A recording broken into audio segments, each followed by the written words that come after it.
Welcome back, everyone. This is the FloTrack podcast. FloTrackPodcast@gmail.com is the email address. I am Kevin. He is Gordon. You can follow the FloTrack podcast on YouTube, where you can become a member. Check out a lot of clips from the show, like the one from Monday, where we posted what happened to Gordon's shoulder. And that news, Gordon, I thought was met by a lot of people wishing you well. Did you get a chance to check out any of the comments under the video? Yes, but I don't remember, to be honest. What was They were some of the positive. comments? They were positive. People Oh, that's were like, good. get well, Gordon. And then one That's person, good. though, I Okay. don't know who the person is, but special shout out to them. They asked if this was going to impact when the NC State women's workout was going to be released. Maybe. We'll see. I mean, it took me a long time to edit the workout last night for Houston. Editing with one hand is a skill set, especially your non-dominant hand. You're learning. Mm-hmm. You learn a lot about yourself when you're forced to do things in an unusual way. So that's what I'm learning right now. What'd you learn about yourself? We just learn you have to be patient with yourself because every step that typically is, mindless, you have to think about. You're like, okay, I don't know how to explain it. I'm just saying, when you only have one hand, you really have to just take your time in life. That's all I'm learning. Just got to take your time. Okay. Because you can't do things as easily. Sorry. I'm a little rambustled this morning. I'm running out of codeine tablets, so the pain is starting to rise. If that makes any sense. You got through the workout. You posted the workout so people can check it out. It's on the site. The workout with the Houston Sprinters. You did not put a disclaimer at the front that says this was edited by Gordon's one hand. So we have that first workout there so people can check it out. First workout from the college side of things. And we're going to have a long run now of college workouts. As we've talked about, the schedule for this spring and early summer is on the website. So you can check that out. Also, I wanted to mention the pickup one more time. The pickup contest for this week. So we're talking on this one, Gordon, Stanford Invite men's 5,000 winner and how many pro teams will win in the 4x1 and 4x4 men's and women's at the Florida Relays. So you picked Charles Hicks for that Stanford Invite 5,000. I picked Amon Kemboy. And you picked, how many teams did you pick? You picked 2 for 4 for the pros. I went 4 for 4 for the pros. But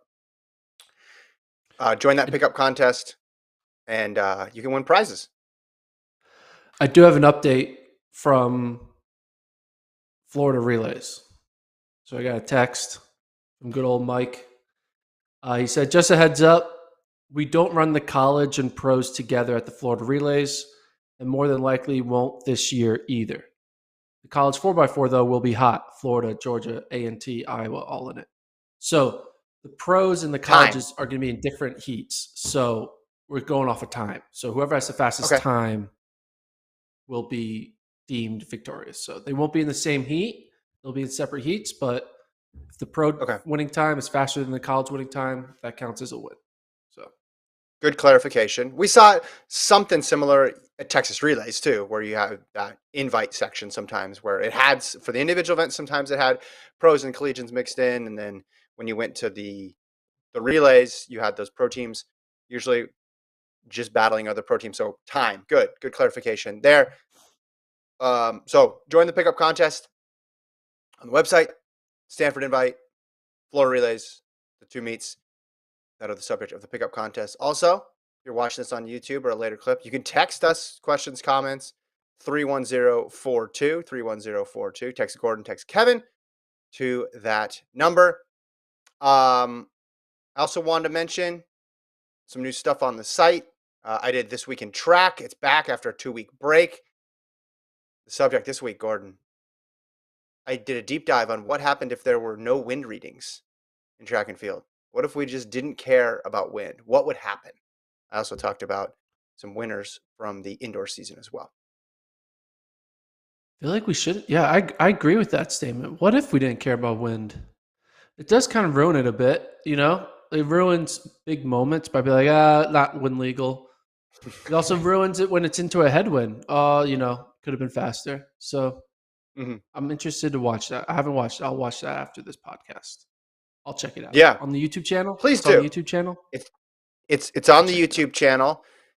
Obviously, wind was a hot topic after Texas relays, and like you, as track fans, we just measure everything, and I get why we do it, but just like everything has to be measured. And I just thought, what if we just said, screw it, find a track with a +8, go crazy, run on top of a mountain? Like, what would happen then? Not in terms of times, but how would the sport be different?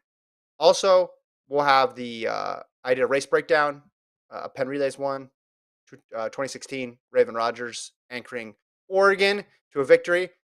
One of, I think, her 900 career victories at Oregon as a 4x4 anchor leg. We should keep career stats on that too. I thought about that as well too. Like, we should figure out some sort of metric for measuring like your 4x4, like how many comebacks you have, what's your average margin of comeback, something, not just win or loss, but just something about how effective different legs are in 4x4s. I think would be fun. Kind of like, what's it called? Second spectrum analytics, like an NBA. Yes. Yeah, Next yeah. next spectrum or something like that. Yeah. Next gen. Yeah, or baseball, they're Next able gen to measure stats. like how fast they're running. Yeah, exactly. Um, and then you're gonna NCAA show is coming back next week. I'm about to do a pro show this week, which we'll talk about on this pod because I updated the 100-meter world rankings. But you're also going to do some U.S. rankings as well too. Yeah, man, we got so much content coming out. We're back on the horse. We've updated the rankings. We're doing these shows. So much. So if you guys need to kill multiple hours of your day, just head over to FloTrack or our YouTube channel. Just watch all the content. Just watch it all. All right, we'll get to those rankings in a little bit. I do want to talk about those, but I guess we could start first. We got well, first of all, let me just dive into the chat here. This will be a looser show. Are you okay with that, Gordon? Yeah, man, I'm okay with whatever. Okay, Okay cool. with whatever. Sam wants to know how your dunk process is going. Progress. Ugh, excuse me.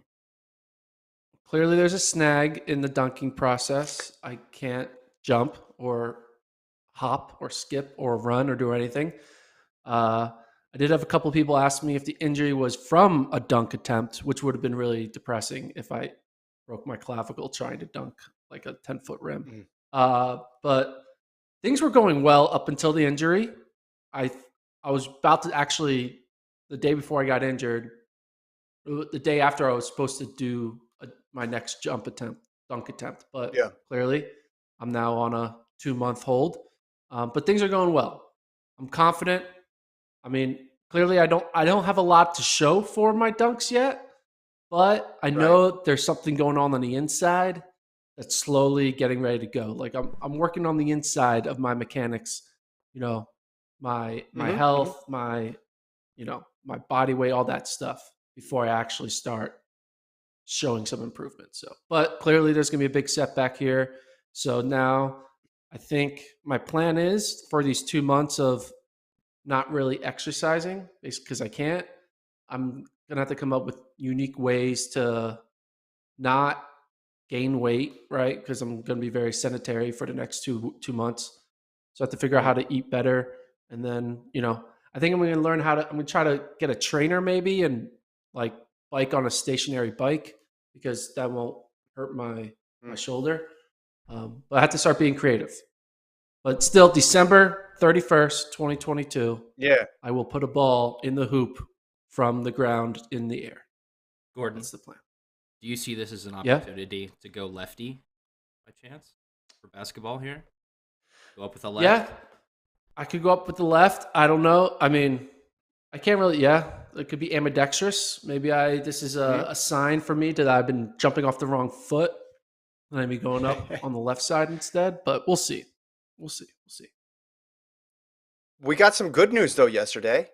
I don't know if you want to talk about it, but I drove you to your doctor's appointment. Do you want to tell people what happened? Yeah, don't need surgery, which is great. The guy told me there's a 99% chance it will heal normally, which is great. But 99% is not when someone tells you 99% chance of something, your brain automatically says I'm going to be the 1%. Like I'm totally going to be the 1% where it doesn't work out well. But hey, he was confident. The doctor actually called me like late at night and was like, "Yo, man, I'm sorry, I can't get you uh, a refill of your pain meds until like tomorrow morning." And I'm like, "It's all right, man. I still have 2 left. We can ride this out." But Yeah. so, but yeah, 99% chance that it'll heal normally, which is great, and I'll be up and running. It said 6 to 8 weeks recovery. Penn Yeah. relays is 5 weeks from the injury. So hopefully, when I'm at Penn, I'll be back a little bit to normal by then. So Until then, though, left-handed dunking, left-handed editing. Maybe yes, for the I'll rest of be your life. left-handed. Maybe Yeah, this will open up a whole new avenue for you that you didn't even anticipate. Colt, do you want to take Gordon to his next doctor's appointment? Do you want to rotate this responsibility? It just I sounds know it's not what fair. you signed up Sounds for. fair. Like, Okay. yeah, you took him last time. I I have You got have a him another car, first right? one. time. Yeah, I got him.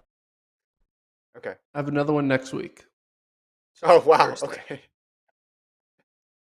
Maybe we'll just do a big carpool. Colt, you're farther north Ooh, than me. You just that'd come be down fun. here and we'll make it a whole podcast. Can we record Workout in the Wednesday car? with Pot on the Gordon. road. Yeah, Yeah. Bring your audio equipment, Colt. Just bring your whole VMix setup and sounds jam it in the great. car. Yeah, we can do it from a See car if for we can make sure. it. Yeah. All right. If you're watching live, hop in the chat. Questions, comments, throw them in there, please. Let's start first just talking about Stanford, Gordon, because we got the entries now. It's live on FloTrack this weekend. We obviously talked about that 5,000 with Nico Young, Charles Hicks, Amon Kemboy, among others. A lot of top flight collegians in here. Some other names that caught my eye: Sinclair Johnson in the 800, Isaiah Jewett in the 400, Courtney Waymit in the 1500, high schooler Natalie Cook in the 5,000, and Abdi-Hamid Nur in the 10,000. Any one of those stick out to you, or are you hearing anything exciting set to happen in any one of these races? Well, typically for this meet, there's a big unknown about the mentality and the goal and the expectation of these athletes are because obviously now that we're in outdoor season, it's not you need a top 16 mark. You need a top 48 in your region. So the incentive isn't there to go nuts. But, Mm-hmm. sometimes you don't get a lot of opportunities to go nuts. So you might as well take advantage of it. Like NAU, they ran like 13:20s in their 5K at Drake last year. They Mm-hmm. didn't need to do that to qualify. They could have ran 13:40 and they would have been fine, but they ran faster. So you don't know the incentive of the different athletes if they're trying to just qualify or PB. I'd look at Yeah. Abdi-Hamid Nur in the 10K as the most intriguing one because he clearly could run an incredible 10K if he wanted to. He has the talent. He's coming off of the Mm-hmm. 5K, 3K indoor double. But you Yep. just don't know like what the move is, right? Because obviously he's going to be looking at 10K, 5K at NCAAs. Mm-hmm. How many 10Ks, all out 10Ks does he truly want to do? Because you'll have to run another 10K at regionals and another one at NCAAs. So is this the one where he's going to let it rip and see where fitness is at? Or is he just going to try to run a top 48 mark? We just don't know. I actually thought about making the pickup prop being how fast will Abdi-Hamid Nur go because you just clearly have no idea like how it's going to move. But there's some other good people in this. I'm excited to see the 2 Alabama kids, Cherio and Kiprop. They kind of were wild cards at the cross country scene, kind of under the radar wild cards. Yeah. Brandon Garnica's in there. Casey Klinger's in there. Some of the Tulsa guys, some of the Oklahoma State guys. So basically, the who's who of cross country are in this race. Mm-hmm. And I'm just excited to see. I think Abdi-Hamid's going to win, but the question is like, is he going to rip it or is he just going to chill to get a regional qualifier? We just don't know. What do you think? What do you think he does? I think he just runs for a qualifier. And it is interesting, though, how quickly he went from hey, he could win this too. Hey, he's the guy everybody's gonna be keying off of. Yeah, there's all these other great runners, but this is Nur's race if he wants it.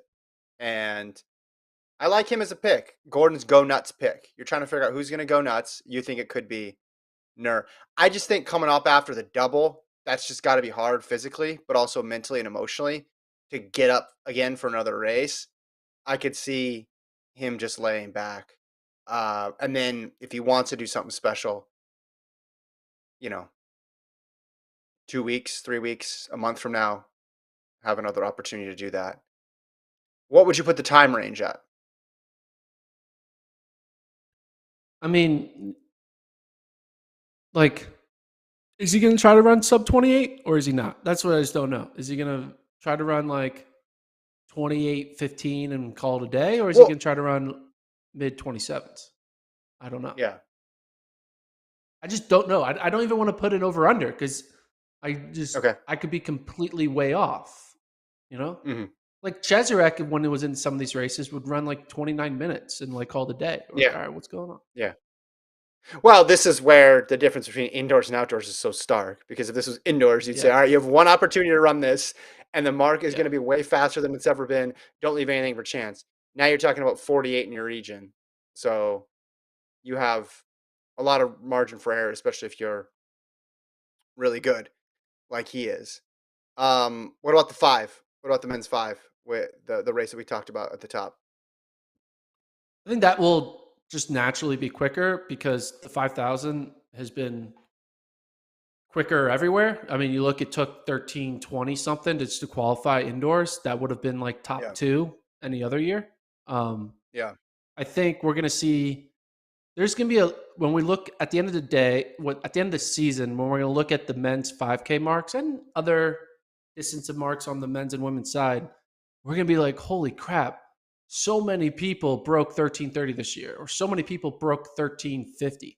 It's going to be an all time sub 13:50 because 10 years ago, you run sub 13:50, you're like on the trajectory of becoming like a good pro down the road. Mm-hmm. You know, like that's like the first, I ran in the 13:40s. All right, I'm ready to go. Like, give me a Yeah. couple more years and I'm mixing up with the big boys running 13:20s.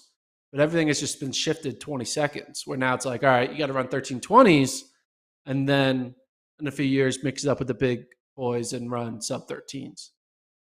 But yeah, I'm excited just to see how many people run fast. The winner isn't really, I think Abdi-Hamid Nur is the clear favorite in the 5K. He's running the 10. He's run the 10. What do you mean? So, well, like, Oh, at you the mean NCAA level. you mean NCAA? Gotcha. Yeah. Yeah. Well, and again, talking about the shift, you go from a couple weeks ago where it's, hey, can he get a title? To, hey, he could win the Bowerman. And Yeah. if he's gonna win, if and everybody is trying to unseat him now, and that's the difference that one meet can make. Because yeah, he ran fast times during the regular season of indoors, but there's people who put up more impressive marks. Yard Nagusa's 3,000 was a collegiate record. That was the time that we were all talking about. Yeah. Some of those 5,000 meter marks from BU with Wildershut. Those were the marks on the men's side we were talking about.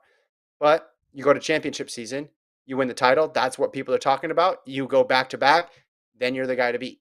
Then you're absolutely the guy to beat. I'm interested to see Sinclair Johnson in the 8. Kind of want to see what she has. Obviously, she's a threat to make the team in the 8 and the 15. She's now with the Pete Julian group there, the Union Athletics Club. Very early days for them, but also not early days. I think we're about 80 days from USA's, Gordon. It's not that far away. Like it's an early championship, and then Worlds is shortly after that. So I remember I talked about a month ago or a couple weeks ago, like we're going to see some fast times early season, especially from the people who skipped indoors because you don't really have a lot of time. 80 days. Let me get the That's not exact a long number. time. That's how long it takes Let me to get go the around the exact- world. Was it 80 days? Isn't that movie? They go around the world in 80 days? Are you talking about the hot air balloon movie? Yeah, hot air balloon movie. Yeah. How long did it take to go around the world? Was it 80? days. Yeah. 80 days. So if I get my It's hot air 85. balloon, we could go around the world in time for Worlds. What a wild thought. Sorry. 85. 85 days. 85. No, you're doing a great job. We might just need more of Colt intervention here, though, on this pod, just in terms of keeping things on the rails. 85 days. 85 days. So that's why I say, hey, April is, or late March, early April, you can see some people get serious. Let's check in on the chat here. What do we got? Thomas says, if the race is set up to break 28, Nur needs to go all out. He can run under control at regionals and place top 10 to go to nationals. His double was indoors was 3 weeks ago. Yeah, but here's the thing. If Nur goes to the well looking at the start list, who can go with him? Who can be with him with even 800 to go out of this group? Well, I don't think anyone can be with them. I think a lot of people could be with them with a mile to go, and then he just runs the final mile by himself. Like, he's going to go to another level in those final 4 laps. But there's people there. I think the Alabama kids will be up there. Man, I love reading men's start lists and distance running because there's so many all-time names. Hunter Appleton, great name. There's Joe Dragon, top tier name. There's another one. If you keep on going down to M's, there's a Mohammed. Are you kidding me? Greatest name ever from Germany. Mohammed from Germany. And then there's JP Trojans in this field. Another great name. Yeah. Victor Schützma. That's a great name. Man, so many great names. I'm jealous. I wish I had a great name. Schützma. Sorry. Schützma. I think you've been calling him that for a while now. It's just stuck in your head as how to pronounce it. Yeah. No, the battle at Syracuse has always been, between JP Trojan and his teammate Joe Dragon. Like those two have carried Syracuse the last couple of years to the all-name title. Are they seniors? I don't even know, but it's the back to back to back to back. They're the Cheserek of all-name teams, Syracuse. So when those two graduate, there's going to be some space for somebody else to make a move. But right now, team-wise, nobody's beating Syracuse. Yeah. I think Hunter Appleton might take over. That's a good name. Hunter Appleton. I like that. How much longer does Beetlescomb have? That's definitely top of the list. Beetlescomb. Yeah, that was a good name. Yeah. Speaking of Beetlescomb, so I've been working on my NCAA rankings. I actually updated the NCAA rankings. You can go to the FloTrack website and check them out. We can actually talk about it on the pod if we want to talk about something. But Beetlescomb is an interesting situation because what should I rank him in?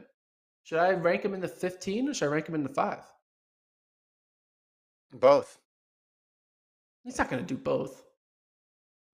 But right now, see, here's the mindset of my rankings. My rankings is if the race happened right now, who would win?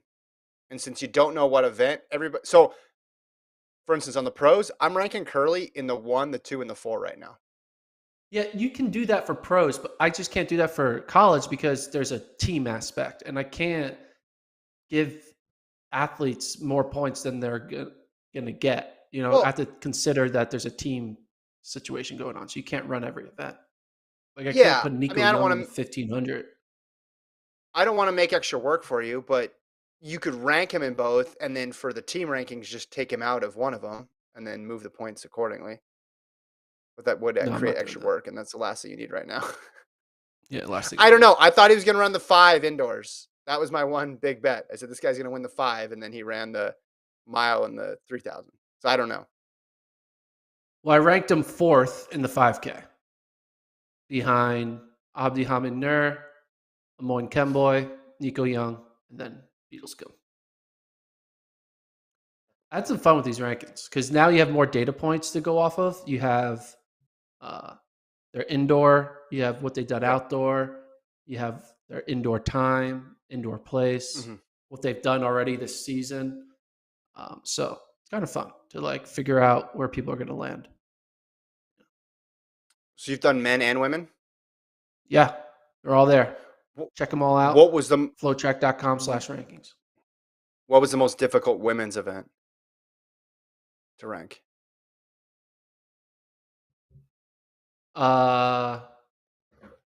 Women's 100, I would Women's say, is the 100. most difficult Let me one to pull those rank. up. Check that. I forget what I did. Women's 100. Forgot what I did. Yeah, You women's 100 was have hard. Alfred, Jefferson, Mays, Steiner, Stark, Armstrong, Nelson, Barnes. So you have So Barnes, who just there's ran a really fast wind-aided mark. You have yeah. Nelson, who was disqualified indoors. You have Alfred, who didn't run a good final, but ran a really fast 60 in the prelim.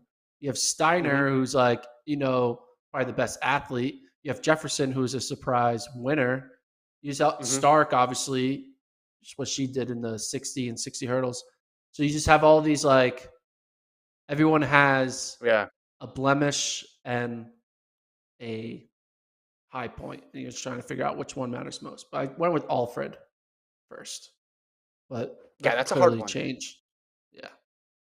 No, you're 100% right. You're looking at it. Yeah, everybody has an argument for and an argument against with all of them. And Yeah. like even Armstrong, she ran crazy fast hurdle race at Texas Relays. I think it was wind dated too because everything was wind dated. But her and Stark are both able to do both of them. What do you have? Let me look at your hurdles. You have Stark, Armstrong, Salmon. Okay. What are the? Wait, do you have the teams done or no? Yeah, I have everything done, man. Okay, I want to look at the teams. Hold on. Men's rankings: Texas 39, Florida 36. So another low scoring affair. Texas Tech 35, A&T 32, Georgia 31. So you have 7 teams with 31 or more, but nobody more than 39. And then the women: Florida 71, Texas 65, LSU 49, Kentucky 41, Arkansas 39. Yep.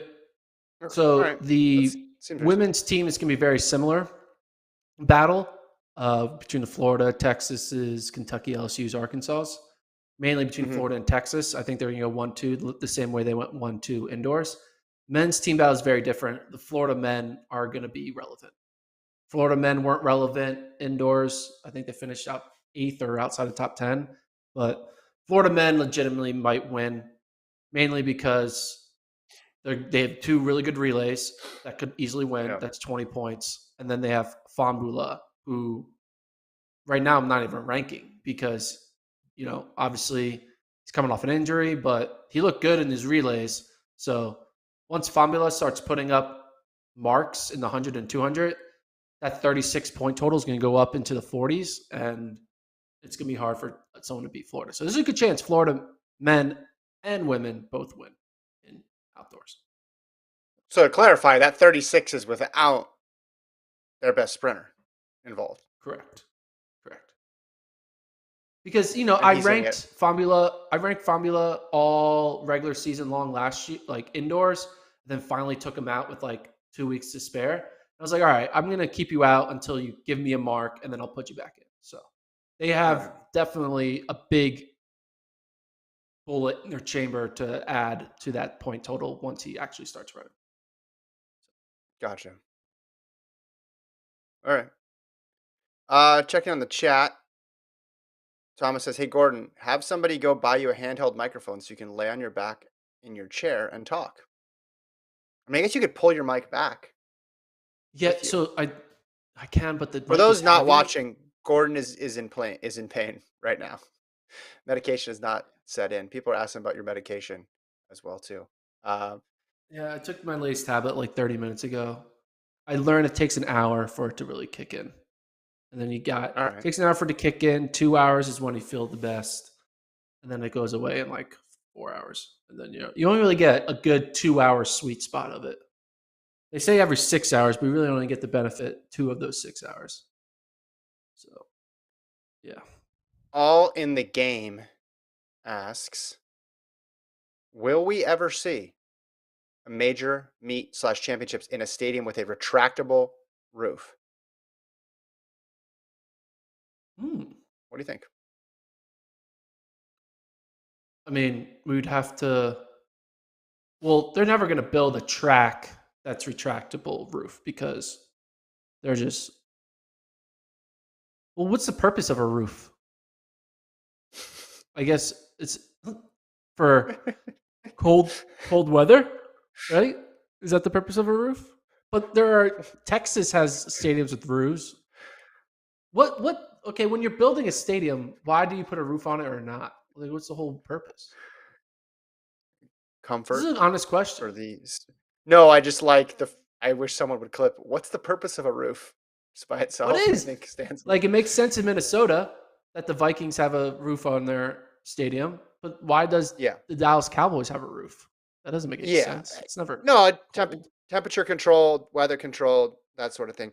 I remember Bolt one time ran 100 at a stadium in Poland where it had a I mean, someone can look it up. It had some sort of retractable roof situation. So it was almost like it was indoors technically, but it was a full size track. So it was outdoors. Yeah, it's all comfort for the spectators. That's all it is.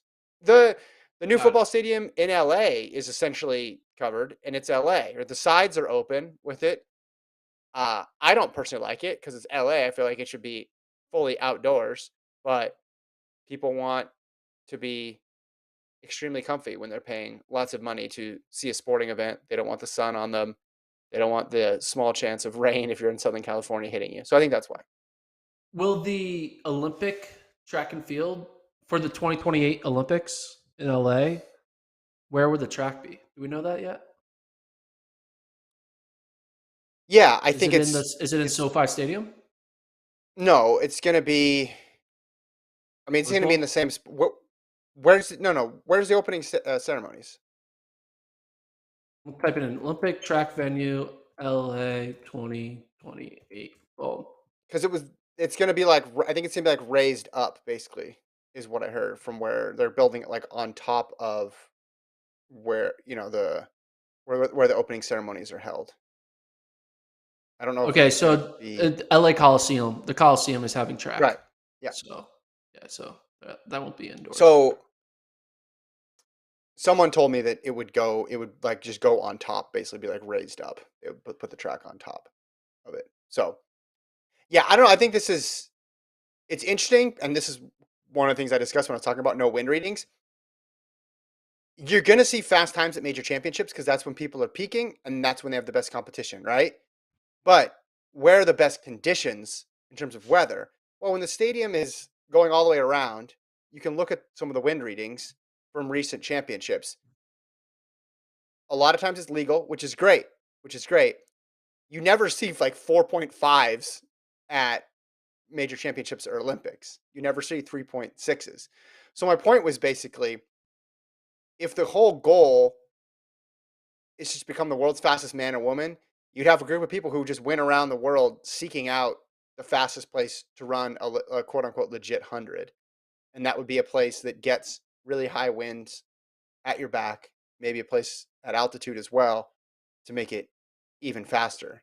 But the stadiums where they have covering on all sides, you might get a reading that's favorable, but it's nothing as compared to some of the marks that you see in these stadiums that are way over the allowable, like in Florida and Texas, particularly when we see these early season or mid-season meets. So, yeah, I don't know. What do you I don't know. think Bolt would have ran when he ran his world record if he was that moment, but it just happened to be at the Texas relay stadium? Well, exactly. I mean, you could, yeah, exactly. That's my point. I mean, then you're talking about what 950, or I don't have the converter in front of me. Maybe it's a sub 95 or something. That's my point. Is you might have the situation where people just go around the world chasing finding the best track, finding the best conditions, setting up a race, and doing it because it's hard to say that for the 100, the best place to run fast is the World Championships at the Olympics from a pure stadium construction setup. Now, if you have a state of the art track, the surface that obviously matters as well too. So wherever you did it with your wind behind you, you need to have an awesome Mondo track. I just thought, yeah, I'm always interested in try to cut out numbers in track. Like, how do we get fewer numbers? Like, what numbers do we really need? And then once I started thinking about it, oh yeah, we kind of do need the wind reading because it would get chaotic if we didn't. Do you think we should start adding temperature to distance No, marks? So you we should take you away like this was numbers. done in. I know, but like a wind reading is basically like a temperature, humidity temperature for distance running because distance Yeah, runners when they're running in the heat or perfect conditions. So like if two people run 13 flat, one did it in 75-degree or like 70-degree weather, the other one did it in 90. The yeah. guy who did it in 90 was a better 13 flat. Yeah. So Kipchoge's attempts, the first one, the breaking two, and then the run, the Ineos one. Both of those were done outside of the rules. Neither of them counted for official record keeping purposes, and we all know why. And they made it um, advantageous in every way, shape, or form without it becoming farcical. Now, some people thought it crossed the line, but I think for the people just watching at home, it's like, oh, pacers jumping in and out. Like, what's the big deal? The guy is still running a marathon in 1:59, and it became this big spectacle. Like, what's the equivalent to doing that in the 100? You've seen Gatlin run with a huge fan behind him. Well, to me, that's over the line. There's a clip out there on YouTube of Marcel Jacobs running in this thing where he's like sheltered from the wind. Well, that's kind of ridiculous. But I think if you had a situation where you just put, like you said, take Bolt, 2009 Bolt or 2012 Bolt, whatever, just put him at one of these early season meets where the track is fast. Not even an early season meet. Put it late in the season when he's in shape, but where the conditions are great, and then you're going to see a time. And are people really going to go? Just like with Kipchoge, we all know it wasn't like for record keeping purposes, but that's not sort of the point. It was just kind of to see what a human being is capable of. I think people would be really interested in like, okay, how fast could Bolt have gone? Obviously, that window is closed now. But like, we haven't had that on the sprint side, where someone completely maximizes the conditions around them. Do you think that I was would thinking turn about track and field into like surfing? Because in surfing, there's like 3 places on the planet that you can be the best at surfing. Would that happen to track and field where people would be like, oh, I only care if they're racing at this track? That's the thing I'd be afraid of. Well, no, that Colt. It's like you watch my YouTube segment. I literally compared it to big wave surfing, where they just go around the world, right, and I find where didn't, the best but swells great. are. Same brain. No, Same no, page. Colt, lie. You're like, yeah, I love it. Oh, yes. It was very good. Yeah, they're literally looking at weather maps, right? This is how it works, and trying to figure out where the best conditions are because they don't want to waste their time and energy. So I think yes, that's 100% correct, which is why I don't think it would be a good idea because then you'd have even more fracturing in track and field when what people want is more of it coming together. So you'd have bigger, crazier headlines. Man runs 9:42 at the top of a mountain, but you wouldn't. It would become less like a traditional sport in that sense. you talked about pacing. It reminded me of one of my most frustrating or bullshit moments in track and field history that involved me. Back in 2008, at the Centennial Conference Outdoor Championships, Division III conference in Gettysburg, Colt's gonna bring this Pennsylvania. up too. I think I was sophomore, 4x4 time, running the 4x4. Now, albeit we weren't going to win, but we had the second best 4x4 in the conference. So let that be known. We run the 4x4, we get second, and we're like, hell yeah, we just got second. We just got second in this 4x4. We got disqualified.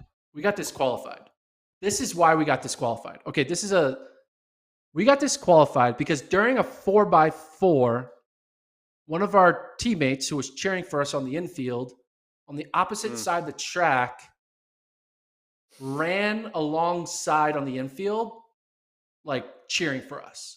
He's like, go, go, go. And it's basically, he's a sprinter, so he could run that pace.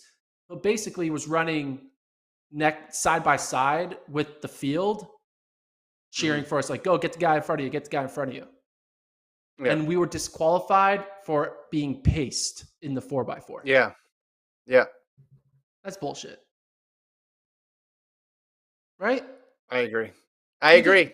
I agree. Can you imagine that happening in like Division I championship where they're like, it's coming down to the 4x4 and you see, Grant Holloway on the infield cheering on like the women's 4x4 and just running neck and side by side with them on the grass. And all of a sudden, like, Florida has been disqualified because Grant Holloway was pacing Grace Stark on the third leg. I don't know. That always bothered me.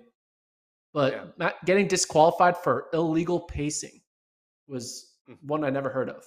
But it happened. Tampa Eagle says the track in Tokyo was bad fast. Yes, it was fast. But here's my point. Men's 100, you know what the wind reading was? Plus 0.1. That was it. And of course, there was no wind. It's that type of stadium. Women, minus 0.6. That was the wind reading for the women's 100-meter final in Tokyo. So you need a combination of a crazy fast track and advantageous weather conditions, altitude, etc. You could create something really incredible, and the competition would make it even better. But I also think it would create the shadow circuit that Colt's talking about, where people only show up to 3 different tracks. We got a whole bunch of people running the Diamond Leagues over here, and then a bunch of other people are running the real track and field. The real track. Exactly. There'll be a splinter cell of track and field out there. All right, on rankings, Gordon, I did my 100-meter rankings. Do you want to hear them? Yeah, I'll tell you why they're wrong. Exclusive release live on the FloTrack podcast. Ooh. Men's 100, women's 100. This was fun. Number 1, Lamont Marcel Jacobs. 2, Christian Coleman. 3, Fred Kerley. 4, Trayvon Bromell. 5, Andre DeGrasse. 6, Akane Simbine. 7, Marvin Bracey. 8, Ronnie Baker. 9, Kenny Bednarik. 10, Benjamin Zamati. Now, before you weigh in, Gordon, this is tough because some people ran indoors. Some people did not. Some people have run outdoors already. Some people have not. So mixing all that together, very difficult. I feel good about the top 2. I feel good about Kerley there in that 3rd spot. After that, though, you could move a lot of people into different spots, and I would not argue with you. What do you think? Don't show these rankings to Fred Kerley. He will not take them lightly, politely, or anything. He's not going to like being ranked 3rd here. He's going to be like, I'm the freaking silver medalist. I've run 44, 20 flat, 9.9 already. Mm-hmm. Show some respect on the name. Why aren't you putting Kerley? Why did you decide to put Christian Coleman ahead of Kerley? Based on the indoor season. And I think right now, if Coleman runs 100, it's better than 999. I think between Jacobs and Coleman, it's obviously close. And these are right now rankings. This isn't a forecast about what's going to happen at the World Championships. These are right now. So I don't think, would anybody argue Jacobs over Kerley based on Olympics and based on Jacobs's indoor season? Yeah, you can't put Kerley over Jacobs because Jacobs has the win, and yeah. And I think Coleman right now slots in right between those two, just because it was so close in the 60. I know the 60 is Coleman's best event, and Jacobs ran that back half real strong, and the margin obviously could have been bigger over 100, but Coleman's run in the 9.7s. I feel good about the top 3. 4, 5, 6, 7, 8, 9, 10 was tough. Yeah. What sucks about this is we're not going to see Kerley and Coleman race a meaningful race until Worlds, because Coleman may not even compete in the final at USA's. And if they do, if Coleman and Kerley do race each other, it's going to be at a Diamond League. But at the end of the day, like Diamond League losses, it's like, okay, whatever. Like it's not the most important moment in their careers. So you're really not going to know truly if Coleman, who the best US runner is between Coleman and Kerley until Worlds. So it's all going to I be don't know. What just about pre? What about pre? no. It's not no like those. That doesn't mean much. Like, does a Monaco Well, what do you mean? 1500 mean who's going to win the 1500? No, it's just They're both racing to win. I think you're going to see these guys race more and more. I think the era of people ducking each other in the 100 on the men's side is gone. I think it's going to be much more like the women's side of things this year, where you have a lot of people who can make a claim to being number one, but no clear person like a Bolt, and a lot of people are going to be taking shots. We saw it last year. I mean, how many times did like Kerley and Bednarik? It felt like they were running every single weekend against each other, and I think Coleman's going to be itching to get back out there. So I think we're going to see them more than you think. yeah, I hope so. But I think at the end of the day, the problem with our sport is any win and any loss in these regular season meets can always be scratched off as like, it doesn't matter, right? The win, the loss, Oh, the wins are all matter. Like everyone's win matters, but everyone's loss doesn't matter. Yeah, that's you the know who fun it part. matters to? Everyone's gonna have 0 losses and just have wins because that's just how it works. Well, it's going to matter to me because that's how I'm doing the rankings. I'm not going to There you just go. guess. Fair I'm enough. going to treat the wins and losses as if they are significant events. So that is sort of the basis for the rankings. I'm looking at the chat here. Someone saying Simbine shouldn't be in there. Hey, we have short memories sometimes. Simbine last year at the Olympics, he got fourth, ran 993, and was putting up some good times last year. Ran a 984 as well. That put him number 6 in the yearly list, tied for 6th with Kerley. But there's a bunch of other people here who you could factor in, like Omanyala of Kenya. I mean, he ran that really fast 100 at the latter part of the season. Zarnell Hughes, remember, looked really good, and then he ended up false starting at the Olympics. Like, if he gets a medal, that's totally changed everything. Sue of China could be in there. Isaiah Young. Some of the collegians could get in there other than Azamati. Here's the other thing I took away from this. Look how many Americans are in that top 10, right? You got 6 in there. Now, Coleman has a bye, so you can send 4. But still, I just think it means someone very, very good is not going to make the U.S. 100 team. Now, maybe that person will make it in the 2, but U.S. right now is stacked in the 100.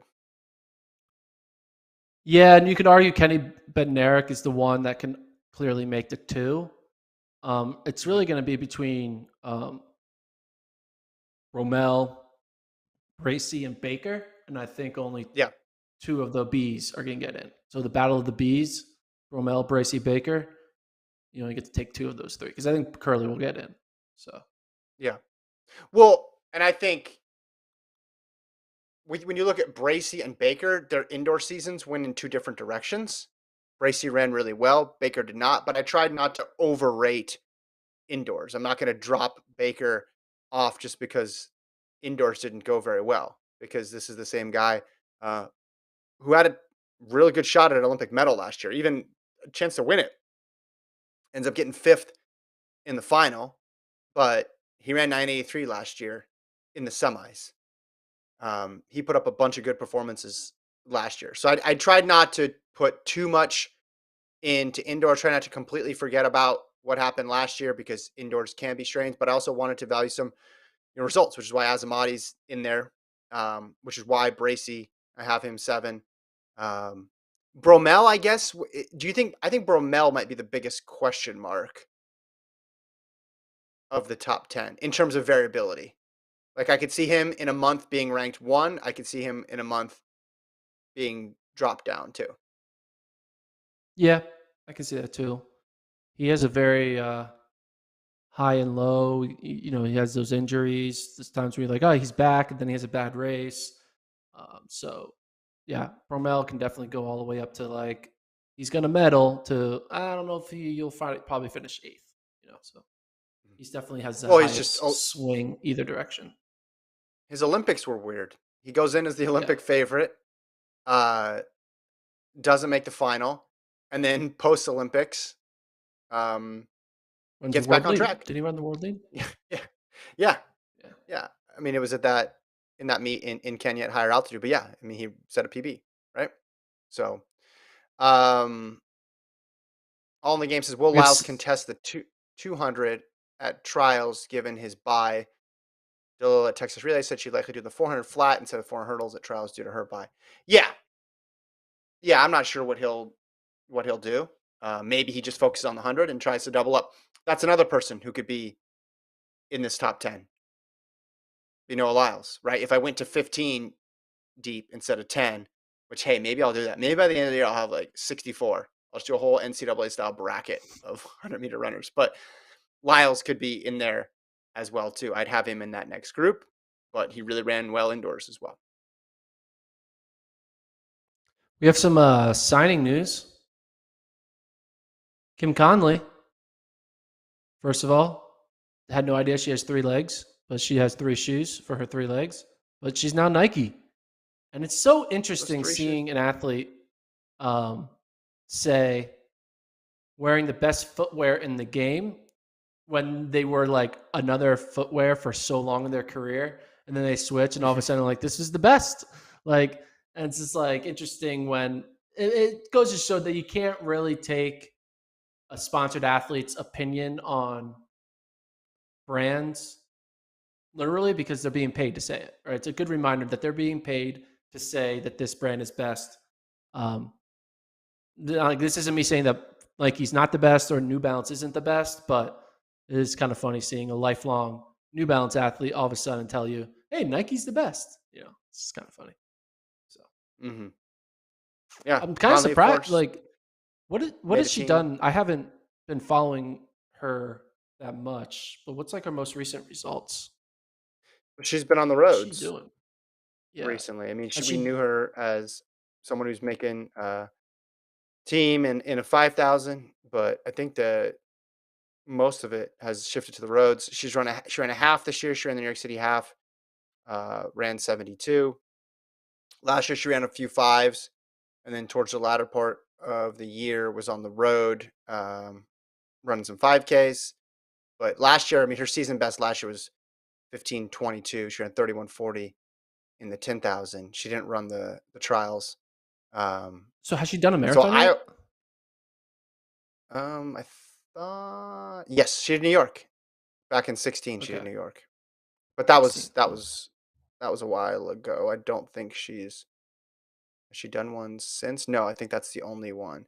I just looked at that New York City half as a sign that she's gonna be on the roads, but I don't know. Like sometimes people just run random half marathons, so I'm actually not 100% sure where her future lies.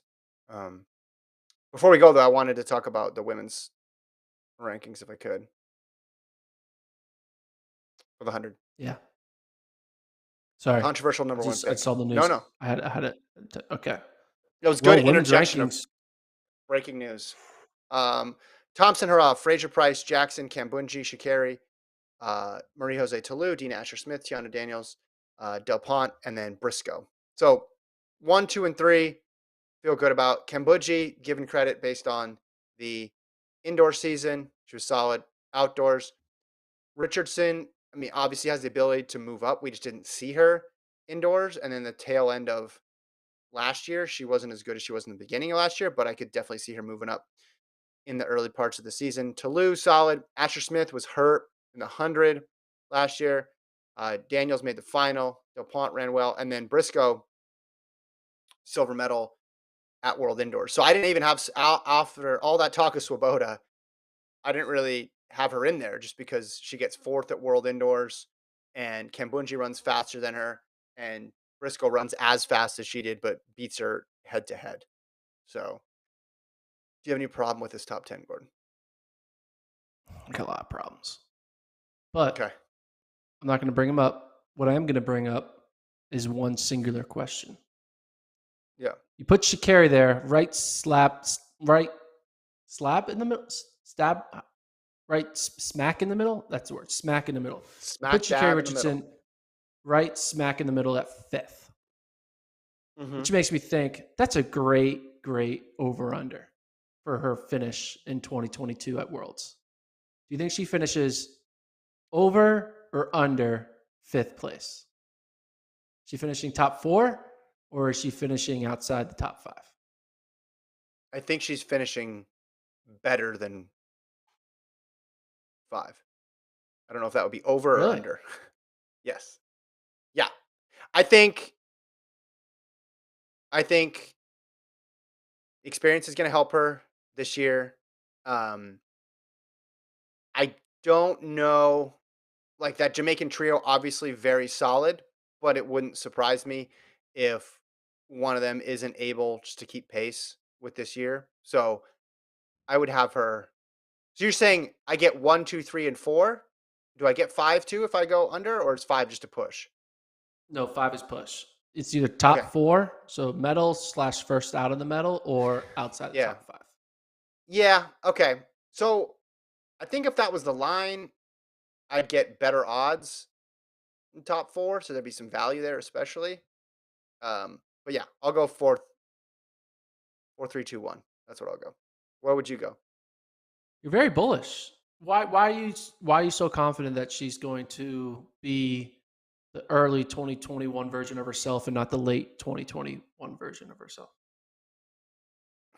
Because I think it's a reset for her. Last year's season was obviously disrupted by the suspension, and then having to come back in was tough. We forget how young she is. She was she just turned 22. Birthday's March 25th. Um, you're looking at the rest of the top 10 last year, and she's by far the youngest of that group. I think she's got room to improve. And I think because of all the stuff that went on, we kind of just, she was consistently clicking off good times for a while. Sometimes you see someone run one performance and then you're like, all right, can they match it? She had a pretty good run there of a couple weeks. So I still think she has a level to go up. I think she could get in the 10.6s.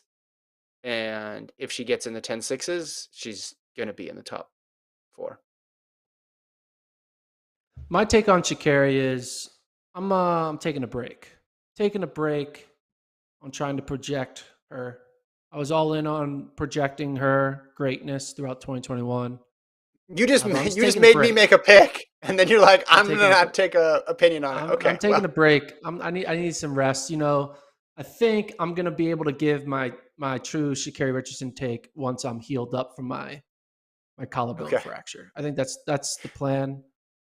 6 to 8 weeks from now, I'll be able to tell you yeah, whether or not she's finishing top 4 or outside of top 5.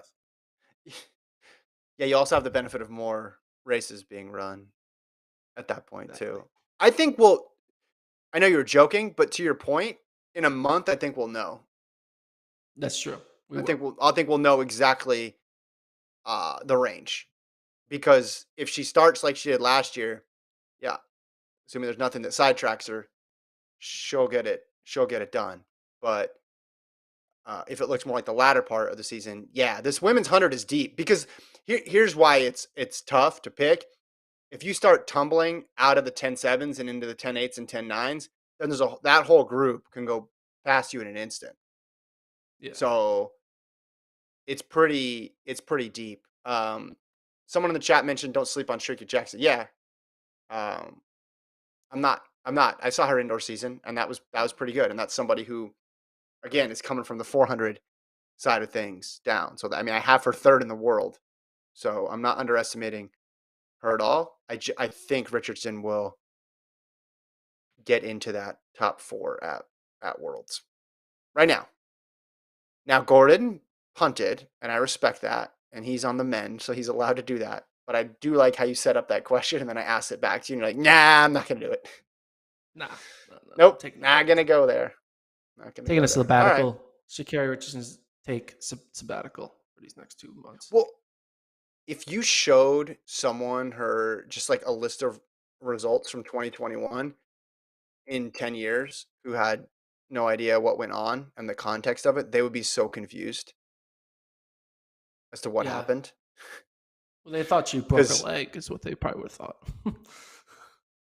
yeah, well, you go, all right. So this is last year. These are all wind legal, by the way. 11-0, 10-7-2, 10-7-4, 10-7-7. That 10-7-7 into a minus 1.2.